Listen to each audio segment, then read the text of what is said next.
তিন শ্রেণীর ব্যক্তির জন্য, তিন ধরনের ব্যক্তির জন্য জান্নাত হারাম। কি হারাম বলেন না? কি হারাম? জান্নাত হারাম।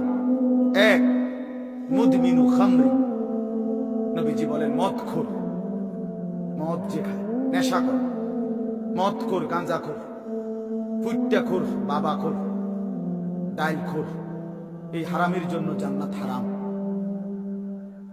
দুই নম্বর, আকুল ওয়ালিদাইন, পিতা মাতার অবাধ্য, মা বাবার যে নাফরমান সন্তান, যে মা বাপকে কষ্ট দিচ্ছে, কষ্ট দিচ্ছে, এই অসভ্যের জন্য জান্নাত হারাম।